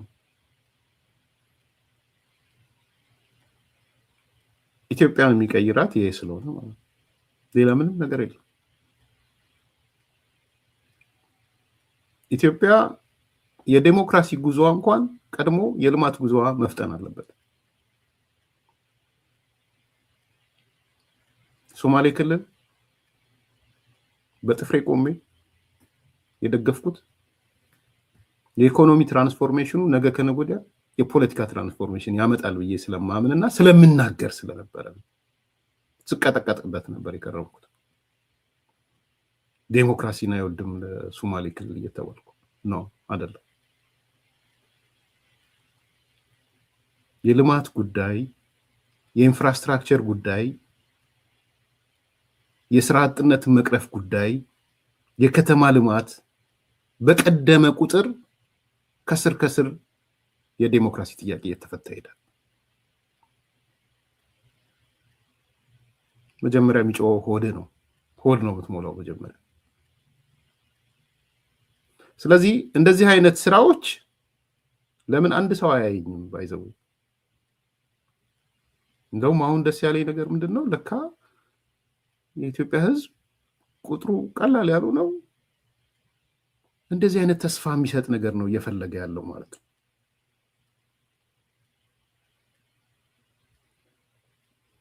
ዛሬ እኔ 2400 ሰው እያየኝ ስለ ልማት ነው የምናወራው፣ ጠሽጠሽ አይደለም የምናወራው። በጣም አመሰግናቸዋለሁ በዚህ አጋጣሚ። እነዚህ 2400 ሰዎች ጊዜያቸውን፣ ገንዘባቸውን ኢትዮጵያ ያሉት በላይ ገንዘባቸውን ማጥፍተው ነው የሚያዩ። the reason why ተስፋ የሚሰጥ ነገር እያዩ ስለሆነ በጨለማ ውስጥ መኖር አይፈልጉም። ውጭ ያለው ቁጥሩ ቀላል ያለው ነው ጠሽጠሽ የሚወደው የለማ ሩቅ ነው ከሱ በስንትና ስንት ሺህ ማይልስ ርቀት ላይ ነው ያለው። ጠሽጠሽ ዜና የሚነግረው ሰውዬ ግን በየቀኑ ቤት ይገዛል።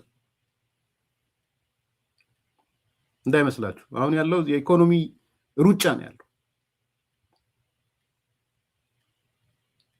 ይሄን ቢገዛው ይሄን እንደዚህ ያረኩኝ እንዲህ አይነት መኪና ቀየርኩ እንዲህ አይነት መኪና ነው የምነዳው ለባለቤቴ እንዲህ አይነት መኪና ገዛውላት ነው ውጭ ያለው።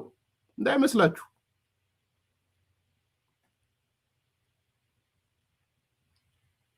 የመኪና ኮምፒቲሽን ውስጥ ነው ያሉት ስለምሰማና ስለማይ ነው።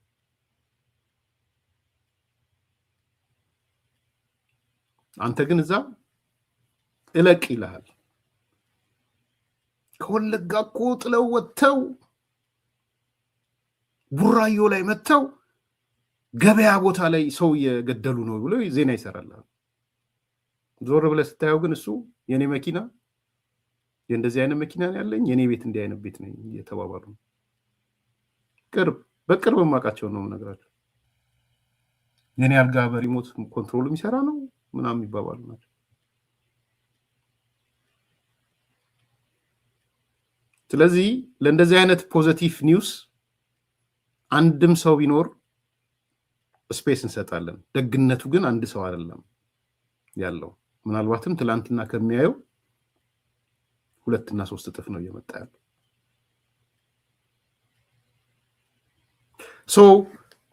እዚህ ጋር ያየነው ነገር የመድረኩ ዋና ስራ አስኪያጅ የሚያሳየን ምንድን ነው? ብዙ ነገር ነው ባይዘው በዚች 4 ደቂቃ ንግግሩ በጣም ብዙ ነገር ነው ከበር ያደረገው። ኢምፖርት ሰብስቲዩት አደረገን ይላል። የውጭ ምንዛሪ አዳንን ይላል። ከውጭ ሀገር የምናስገባውን ምርት አቆም ነው ይላል። እዚህ መመረት የከሰል ምርት ለሲሚንቶ ፋብሪካውም ለሌሎቹም ይጠቅማል ይላል። እዛ ላይ እንግዲህ የስራ ዕድል የሚፈጠርላቸውን ወዘተ ከተቱበት። ፕላስ እየለማ ያለው የግል ባለ ሀብቱ ነው፣ መንግስት አይደለም እየለማ ያለው ፕራይቬት ሴክተሩ ነው። ፕራይቬት ሴክተሩ በዚህ ልክ ባደገ ቁጥር ትክክለኛ ኢኮኖሚ የሚሆነው አሴ ሊበራል ተከታይ ፕራይቬት ሴክተሩ ነው ማደግ ያለበት። የነዚህ ድምር ውጤት ነው። ወለጋ ላይ የታየው ይሄ ነው።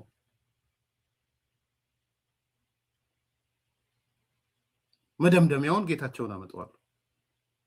ለምን እንደጮሃችሁበት ግልጽ ስለሆነ ማለት እናንተ የፈለጋችሁት መቀሌ ቁጭ ብሎ ያረጎራው እንዲል የትላንትና ጎትቶ የትላንትናው ነው። አንዳንዴ በጣም የዛ ቅድም ያልኳችሁ የነዚህ ጌታቸው አሰፋ ሚዲያዎች ትላንትና እኮ ጠቅላይ ሚኒስትሩ ወለጋ ቢሄድ እና ብገደል እሱን ቪዲዮ ነው አምጥተውታል። ወለጋ ብገደል ኦሮሞ ይጋደላል ብዬ ትላንትና ብለው ይሆናል። ልክ ነው። ዛሬ መጥተው ጠቅላይ ሚኒስትሩ አሁን ግን ስራዬን ስለሰራው ወለጋ አልገደልም ቢሉ ምን እንደምታደርገው መልስ አለ ለሱ። የዛሬ 5 ዓመት ወለጋ ቢሄድ እና በሞት ኦሮሞ ይጋደላል ቢኮዝ አውራጃዊነት አለ ነው ትርጉሙ። እውነት ነው ደግሞ አውራጃዊነት አለ። ምንድነው ወለጋዊነት፣ ጅማዊነት፣ ወለጋ አርሲነት ምናምን አለ የለም ኦሮሞ ፖለቲካ ውስጥ የዛሬ 5 ዓመት አልጦዘም። ይሄ እውነተኛ ንግግር ነው። ቁጥሩ ቀላል ያልሆነ የጅማ ሰው ጠቅላይ ሚኒስትሩ የኛ ነው ብሎ ያምናል። ይሄ እውነት ነው። መሬት የተነጠፈ እውነት ነው።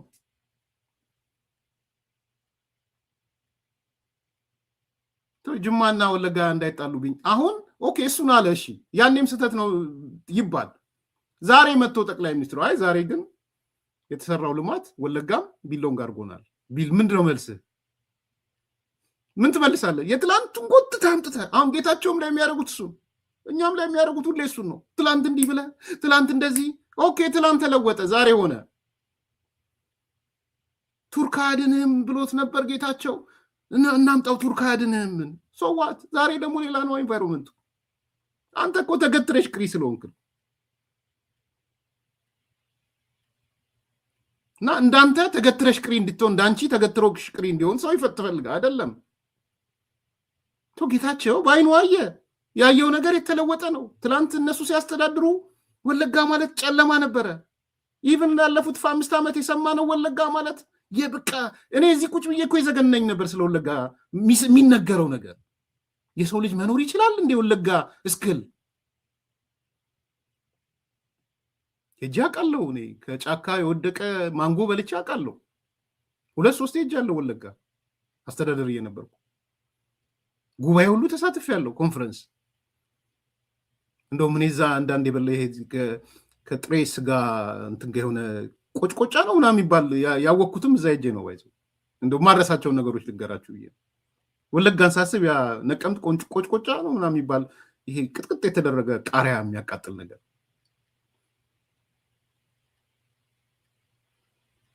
ሶ ትላንት የጨለማ ድንግዝግዝ ያለ ግን ደግሞ የሚያሳዝን መሬት ላይ ማንጎ ወድቆ የምታይበት መሬት ላይ ማንጎ ወድቆ ይበሰብሳል። አንጮቴ ነው የሚባለው መሰለኝ። ቆጭቆጫውን አንጮቴ ታንክ ዩ አብዲስ 18-20 ዓመት ይሆነኛል። ሶ ዛሬ ያ ድንግዝግዝ ያለ ጨለማ የመሰለ ገና ስሙ ሲሰማ የሚዘገንን ያ ስዕል ተቀረፈ። ይሄንን ምንድነው ጌታቸው ለምንድነው በዚህ አላየሁም በል ለምንድነው አላየሁም የሚለው?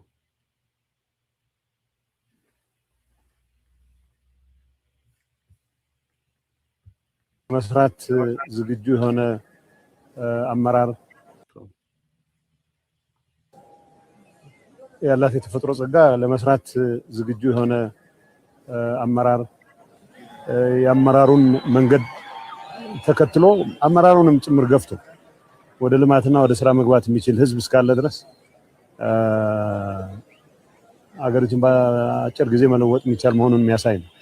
በተለይ አሁን በወለጋ በሁሉም ዞኖች ያደረግነው እንቅስቃሴ በግሌ ወለጋ ብዙ ጊዜ ከልማት ጋር ሳይሆን ከጸጥታ ችግር ጋር ማያያዝ በጣም የተለመደ በሆነበት አንዳንዴ አሁን ሳስበው ከአንድ ቦታ ወደ ሌላ ቦታ መንቀሳቀስ ማስቸጋሪ ተደርጎ የሚሳልበት አካባቢ መጥተን በዚህ ደረጃ እጅግ በጣም ተስፋ ሰጪ እንቅስቃሴ የታየበት ህዝቡም የታየውን እንቅስቃሴ ማድነቅ ብቻ ሳይሆን የበለጠ ጎልቶ እንዲወጣ የበለጠ እንዲጠናከር ለማድረግ ሙሉ ቁርጠኝነት ያሳየበት ሆኖ ስላየሁት በጣም ትልቅ ነገር ነው የተሰማኝ። እንዳልኩት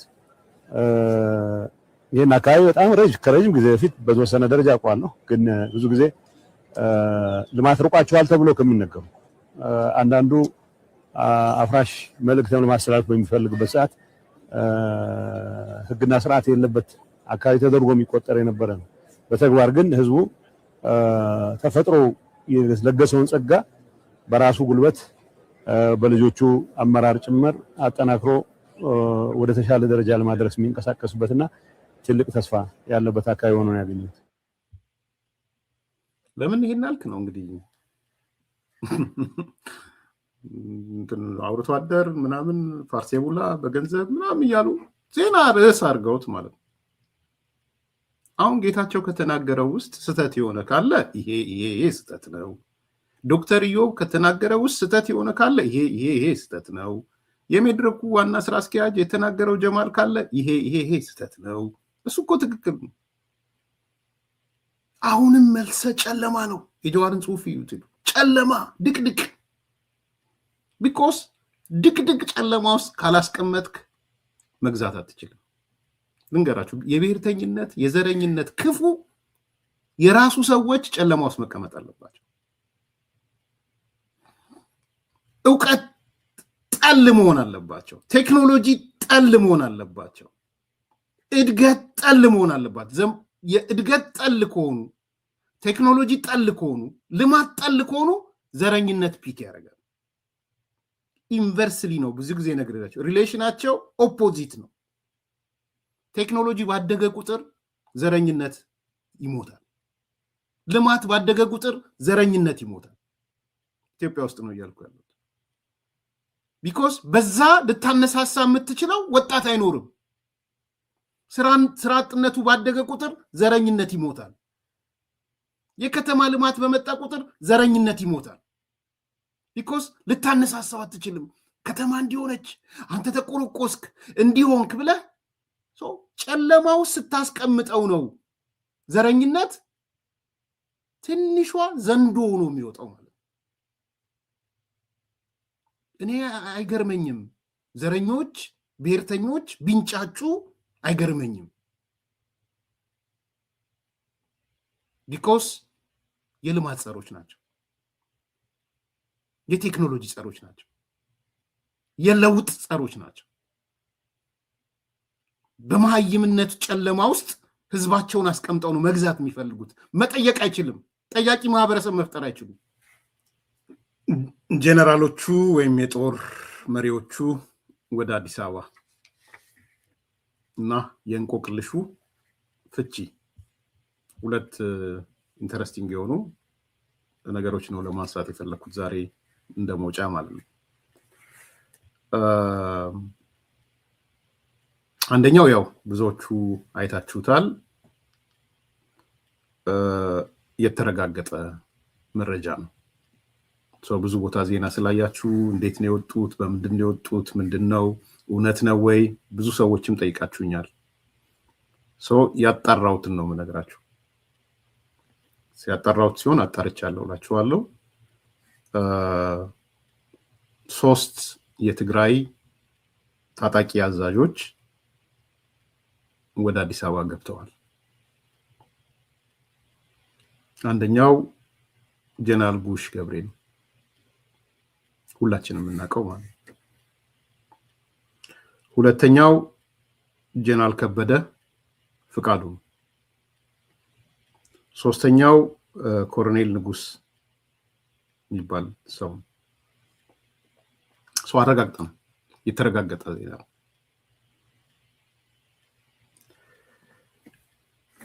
የገቡትም በኢትዮጵያ አየር መንገድ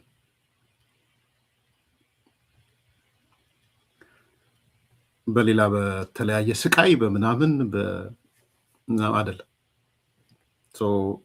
ዝርዝሩ ኪስ ይቀዳል በሚል እናስቀምጠውና የመጡትም በአየር መንገድ ነው።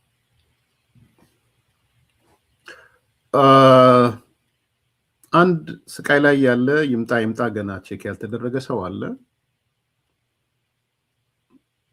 ጀነራል ሀለፎ የሚባለው አይ ቲንክ አሁን ለቆታል ይሁን ሆም አረስት ገና አልተረጋገጠም። ግን ጀነራል ቼንቶ የሚሉት ሌላም አለ። ቼንቶ ወይም ሀለፎ የሚባለው የሚሊቴሪ ዶክትሪናቸውን የሚሰራላቸው የነበረ ሰው ነው። ያኔ በደህናው ጊዜ የኢትዮጵያ መከላከያ የስልጠና መምሪያ ኃላፊ የነበረ ሰው ነው። ምናልባት ከሁሉም በእውቀት የሚበልጥ የነበረ ሰው ነው። ቼንቶ ያሉትም ምክንያት የንጉሱ ጊዜ መቶ አለቃ ነበረ በንጉሱ ጊዜ። ከዛ እሱን ትቶ ነው ጫካ የገባው። እሱንም እንግዲህ ሆም አረስት አድርገውታል ይባላል። አላጣራንም ወይም ሁኔታዎች እውነት ሲሆኑና ሲመጣ እንነግራችኋለን ስለ ቼንቶ ስለሚባለው ሰውዬ። ግን ትልቁ ችግሩ ምንድነው? የራያ ተወላጅ ባይ ዘ ዌይ ያለኝ መረጃ ታጣቂዎች ውስጥ ጀነራልም ኮሎኔልም ምንም ሁን የራያ ተወላጅ በቢጫና ቀይ ምልክት ተደርጎበታል። ራያ ከሆንክ አትታመንም። አሁን ባለው የህወሓት መዋቅር ውስጥ የሚሊቴሪ መዋቅር ውስጥም የፖለቲካ መዋቅር ውስጥም ማለት ነው። እና ጠይቄ ነበረ ምንድነው ስሙን አውቃለሁ እኔ ስልጠና መምሪያ ኃላፊም እንደነበረ አውቃለሁ። መጽሐፌም ላይ ጽፌዋለሁ አስታውሳለሁ። ይሄ ጀነራል ሀለፎ የሚባለው ማለት እና እንትኑም እንደሆነ ይታወቃል። የስልጠና ክፍል መምሪያ ኃላፊ ከሆነ ያው ሚሊቴሪ ዶክመንቱ እንትኑን የሚሰራላቸው የሚሊቴሪ ዶክተር የሚሰራው እሱ ሊሆን እንደሚችል ግልጽ ነው። ግን አሁን ኮርነር አድርገውታል ቢኮዝ ኦፍ ራያ።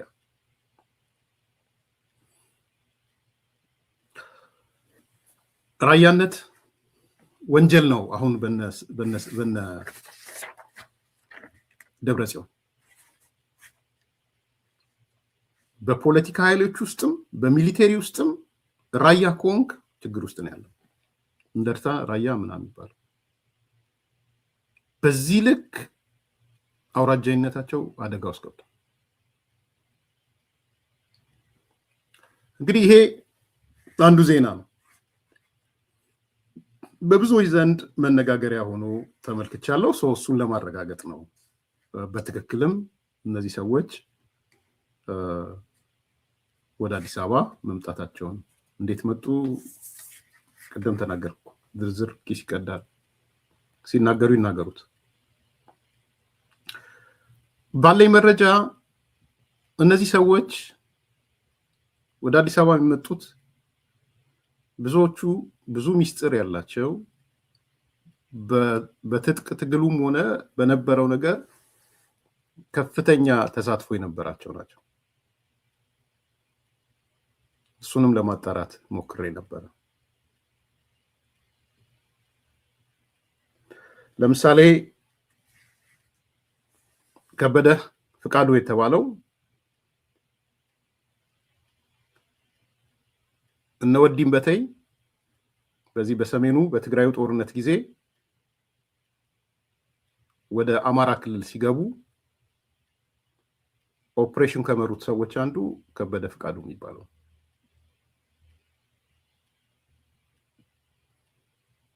ወዲም በተይ ይባል እንጂ የሰራዊቱ አዛዥ በዋናነት ኦፕሬሽኑን የሰራው ወይም እንትን ውስጥ የነበረው ይሄ ከበደ ፍቃዱ የሚባለው ሰው ጀነራሉ ማለት። በኋላም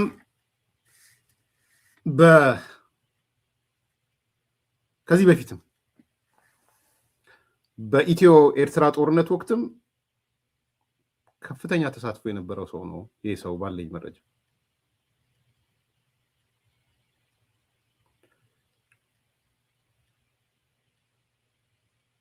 ወደ አማራ ክልል ሲገቡ ወሎ፣ ደሴ፣ ኮምቦልቻ አንዱ ጸብ የገቡት ከወዲም በተይ ጋር ወጥቶ ሊነግረን ይገባል ብዬ ነው የማስበው። ወዲም በተይ ዋና አዛዥ ሆኖ ነው የገባው።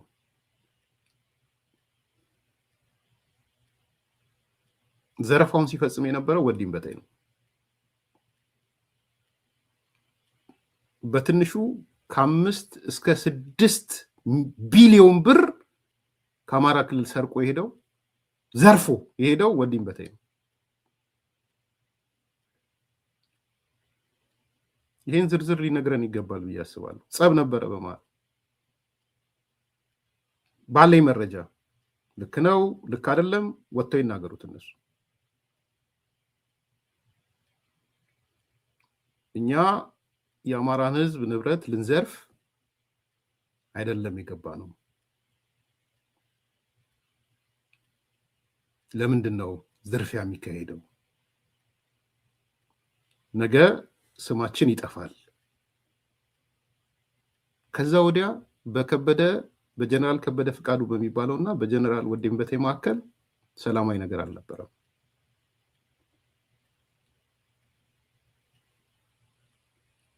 ይሄን ነው ያለኝ መረጃ። ነገር ግን አሁንም ቢሆን በግለሰብ ደረጃ ለኛ ብቻ ሳይሆን እነ ጌታቸው ረዳ እንዳረጉት ጀነራል ከበደ ፍቃዱም ወጥቶ እነ ወዲም በቴ ያካሄዱትን ዝርፊያ ጸቡን መዘርዘር አለበት ብዬ ነው ማሰብ። መዳን በዛ ነው።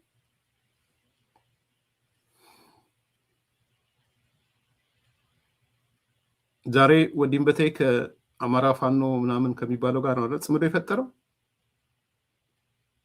አንዳንዶች ተው ህወሓት ምናምን ስንል ከማንም ጋር ከሰይጣንም ጋር ቢሆን ምናምን ሲሉ የነበሩ ሰዎች አሁን ደንግጠው ህወሓት በመግለጫዋ በአንደኛ ዓመት እንደዚህ ዓመቷን 51ኛ ዓመቷን ስታከብር ራስን በራስ ማስተዳደር ምንድነው የራስን እድል በራስ መወሰን መገንጠል አለች ምናምን ብለው ሲያብዱ እያየን ነው። ከመሳቅ ውጭ ምን እናደርጋለን?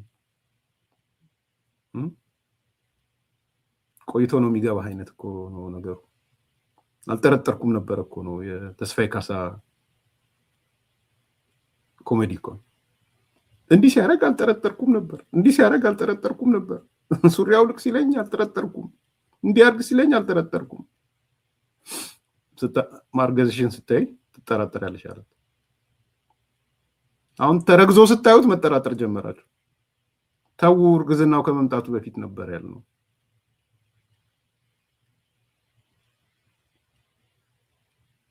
ተው እርግዝናው ከመምጣቱ በፊት አልጠረጠርኩም ነበር። ተው ጠርጥሩ። እነዚህ ሰዎች አይለወጡም።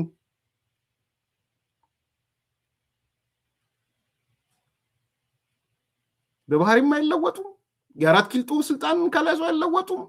የሂትለራዊ መንደርተኝነታቸው አይለወጥም። ዶክትሪናቸው አይለወጥም።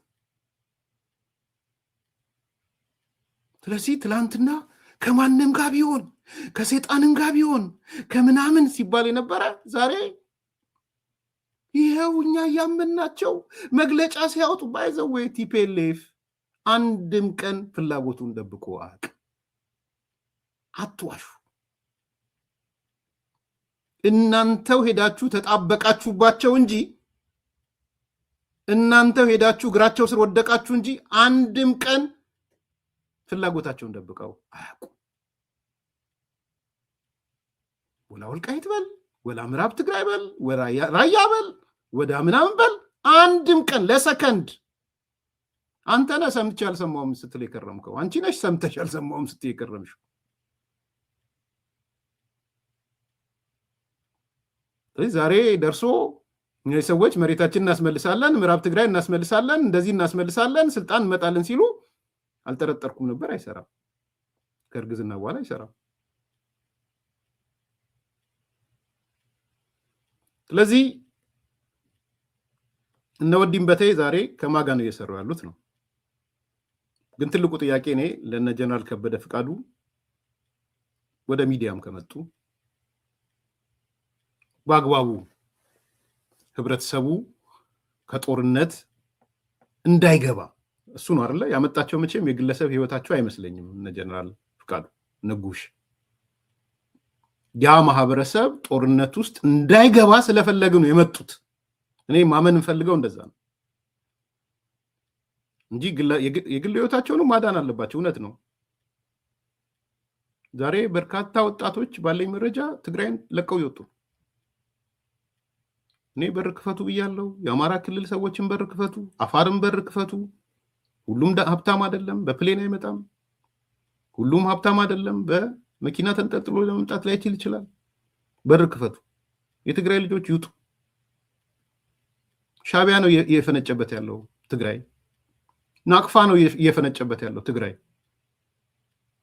የሻቢያ የደህንነት የስለላ መዋቅር ነው እየፈነጨ ያለው መቀሌ ድረስ። ስለዚህ ለቀው ይውጡ፣ ወደ ሀገራቸው ይምጡ። በምንም ታምር አስመራ እንደማይሄዱ ግልጽ ነው አይደል? አይተናል። ልቀቁላቸው፣ ቦታ ክፈቱ። ሁሌም እኔ ጦርነትን ማስቀረት ነው ማስበው። የዛሬ 4 ዓመትም የትግራይ ልጆች ወደ ትግራይ እንመለሳለን ሲሉ ልቀቁላቸው፣ አማራ አፋሮች ልቀቁ ስል ነው ጁንታ የተባልኩት።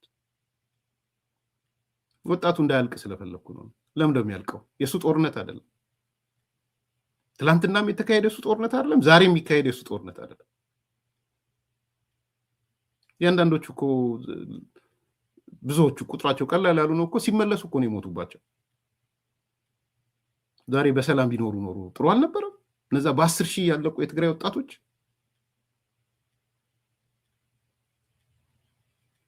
ስለዚህ አሁንም ጦርነት ማስቀረትን ዓላማ ከተደረገ ከሌን ተጠረጥረዋለሁ ከሌ እንደዚህ ያላለው የሚባለውን ነገር አስቀሩና በሙሉ ድንበሮቹን ክፈቱ። ድንበር አይደለም አክቹዋሊ ወሰኖቹን ክፈቱ።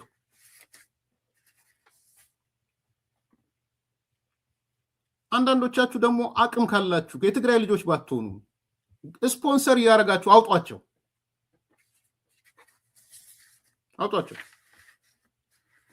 በዚህ ደረጃ እኔ ወዲ ሻምበልን ማመስገን ፈልጋለሁ። ቁጥሩን አልተናገረም እንጂ ቁጥራቸው ቀላል ያልሆኑ ታጣቂዎች የቲዲኤፍ የነበሩ ስፖንሰር አድርጓቸው ወደ አዲስ አበባ መጥተዋል። ስሩ ይሄንን። ውጭ ያላችሁ የብልጽግና ደጋፊዎች፣ የትግራይ ልጆች ጦርነት የማትፈልጉ ገንዘብ አዋጡላቸው፣ ይውጡ። ባዶ ሲቀር የት ይሄዳል? ነገው ይመለሳሉ ወደ ቦታቸው። ባይዘው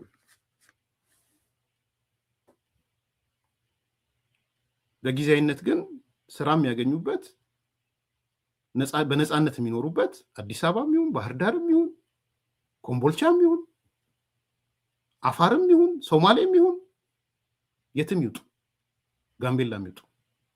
አሁን የማየው ጎርፍ ሆኖ መውጣት ነው ያለው ከትግራይ።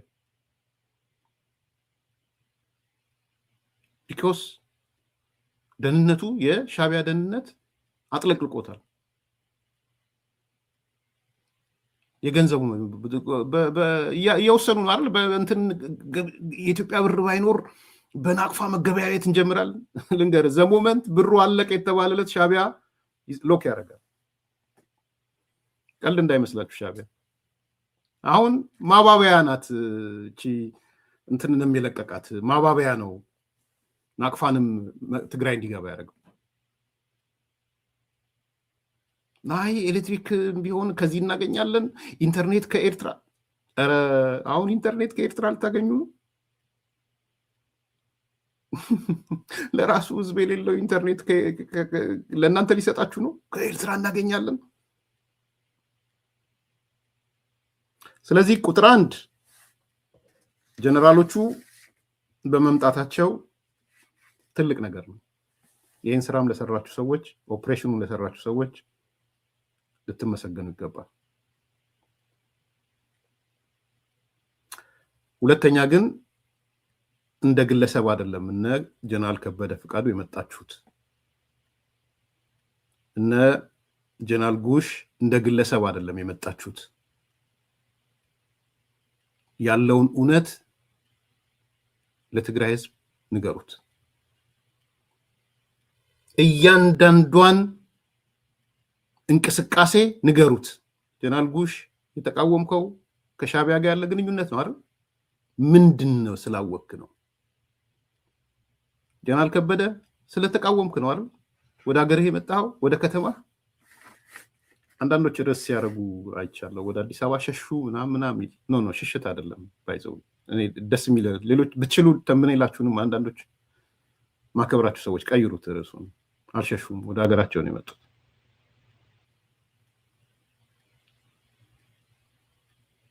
እኔ ርዕሴን ያረኩትን አይታችኋል። ርዕሴ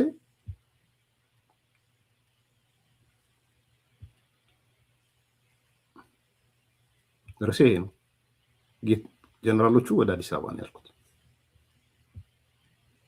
ምክንያቱም ሀገራቸው ስለሆነ። ሽሽት አይደለም። ሽሽት የሚሆነው ሌላ ሲሆን ወደ ሀገራችሁ ወደ ዋና ከተማችሁ መጣችኋል። እንኳን ደህና መጣችሁ። የሁላችሁም ከተማ ነው የሁላችንም ጦርነቱ እንዲቀር ግን በተለይ እንደ ጀነራል ከበደ ፍቃዱ አይነት ሰዎች ዝርዝር ነገሮች ንገሩን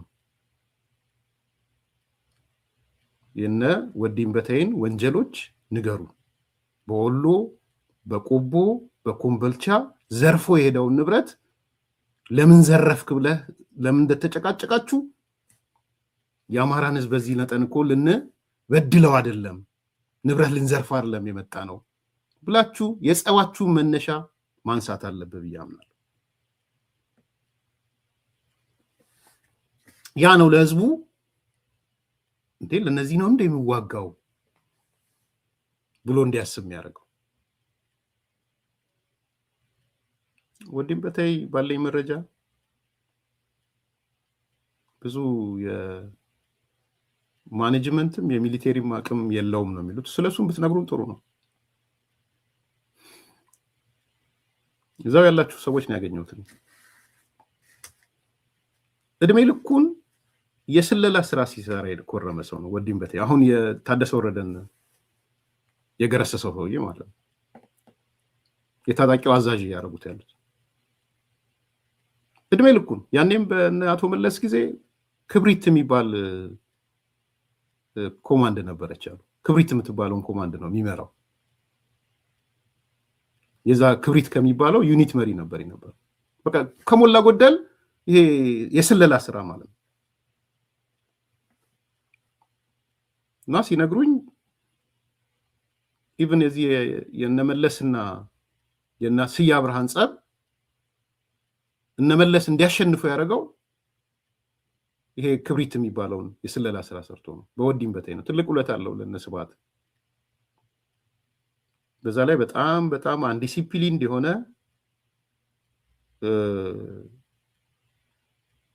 ኢቭን የባድመን ጦርነት አበላሽቶ በኋላ ላይ እነ ጀነራል አበባው መተው ነው የባድመ ጦርነት የተስተካከለው ባለኝ መረጃ እሱን አንብቤዋለሁ እንትን ላይ የጀነራል ገረሱ እንትና አበበ ገረሱ መጽሐፍ ላይ አንብቤዋለሁ የባድመን ጦርነት አበላሽቶ ወደ ታች ወርደው ያኔ የ31ኛ ክፍለ ጦር አዛዥ ነበር የነበረው ወዲም በተይ ሙሉ ለሙሉ ጦርነቱን አበላሽቶት እና አበባው ወረዱ ተብለው ወርደው ነው ድሉ የመጣው ጽሁፉን ሄዳችሁ አንብቡት ኢቭን ምን ይላል በጣም ይገረመኝ መጨረሻ ላይ ይላል ጀነራል አበበ ሳሞራን በህይወት ስላለ የምንድነው እንግዲህ ሚሊቴሪው ላይ የአሸዋ ገበታ ሲሉ ሰማለው ምን እንደሆነ በዝርዝር አላውቀውም የአሸዋ ገበታ ስልጠና ሰጠናል የሰጠን ሳሞራን የመጨረሻ የማጥቃት ላይ የአሸዋ ገበታ ከዛ እሱ ያዘው ተባለ ወዲም በተይ የአሸዋ ገበታው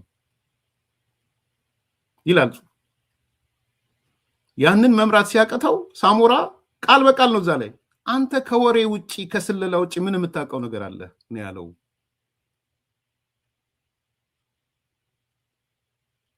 ወዲም በተይን ማለት ነው ዛሬ አዛዥ የሆኑ ያሉት እንደዚህ አይነት ሰዎች ናቸው ሌሎች ስነ ምግባሮች እዚህ ሚዲያን ላይ ስለማይመጥን አልናገረውም ከሱ ጋር የተያዙ የስነ ምግባር ችግሮች ነገር ግን ይሄን እኛ አይደለንም ማጋለጥ ያለብን በነገራችን ላይ እኛ እናንተ ስትናገሩ እናንተ የተናገራችሁትን ነገር ነው ወስደን ፖለቲካውን ልንሰራ የምንችለው በግልጽ ለማንሳት እንፈልገው የግዴታ የተደበቀ ነገር እየፈለፈልን ማምጣት የለብንም አስሎንጋስ ሁላችንም ዓላማችን ጦርነቱን እስከማስቀረት እስከሆነ ድረስ ለዚህ ነው ወይ የምትዋጋው ለከሌ ነው ወይ የምትዋጋው የሚለው ልናሳይ ነው እየሰራን ያለው